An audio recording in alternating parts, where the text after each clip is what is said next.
Oke anak-anak, yang selanjutnya adalah pembagian rangka berdasarkan bentuknya.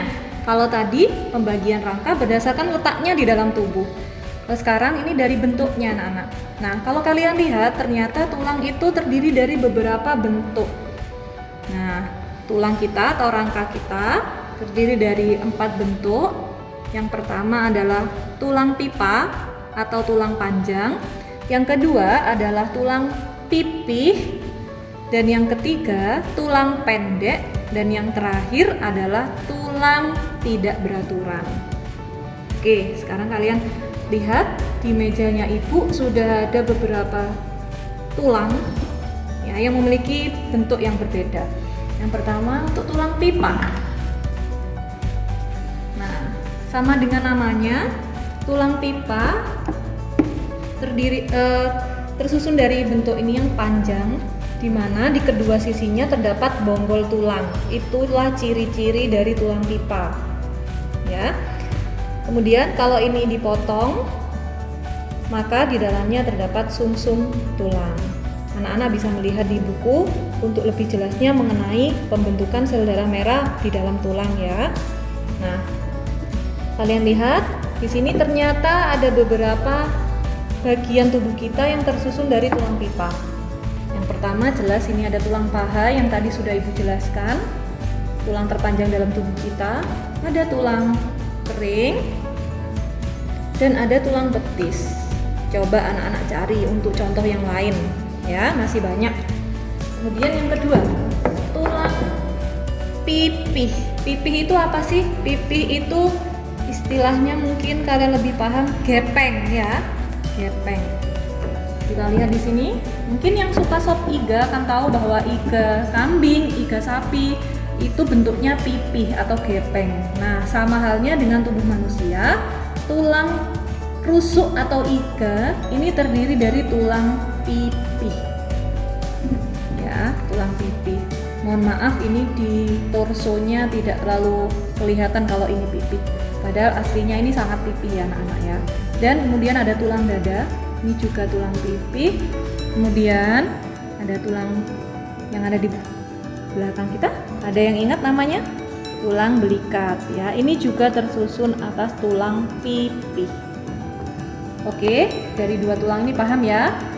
Kemudian tulang pendek. Seperti apa sih tulang pendek? Dinamakan tulang pendek karena dia bentuknya itu berupa kepingan. Ya, kepingan tulang. Dia bukan tulang pipa, bukan tulang pipi, namun hanya tersusun dari kepingan tulang. Di mana itu di tubuh kita itu banyak tulang seperti itu? Yang pertama ada di pergelangan-pergelangan tangan dan kaki kita. Ya, tangan dan kaki kita. Kemudian yang terakhir yaitu tulang tidak beraturan. Tulang tidak beraturan di dalam tubuh kita. Nih, kalau kalian lihat, oh maaf, yang pertama yang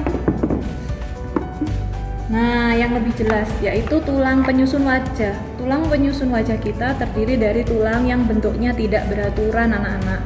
Tapi ketidakberaturan itu membuat wajah kita jadi estetik ya, jadi bagus.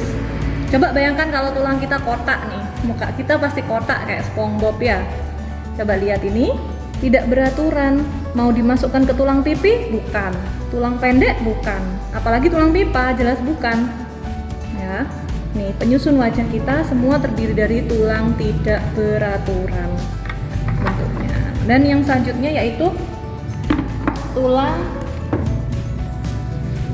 belakang. Ruas-ruas tulang belakang juga merupakan tulang yang bentuknya tidak beraturan. Oke anak-anak, paham?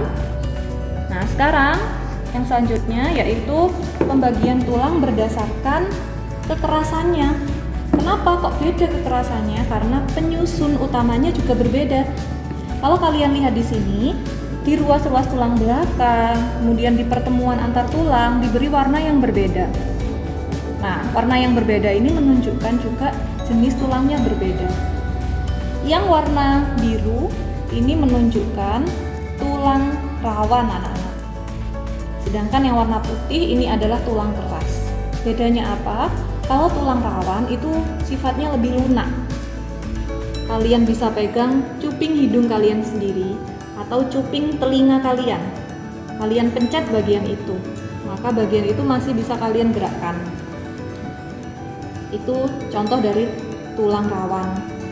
Kalau tulang keras, jari-jari kalian itu tulang keras, tapi sendi-sendinya terdiri dari tulang rawan.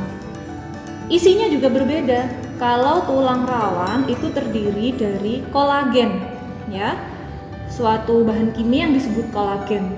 Sifatnya lentur atau lunak. Sedangkan untuk tulang keras terdiri dari kalsium yang sifatnya keras.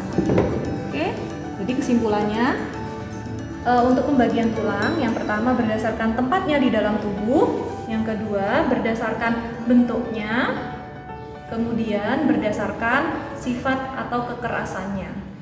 Oke.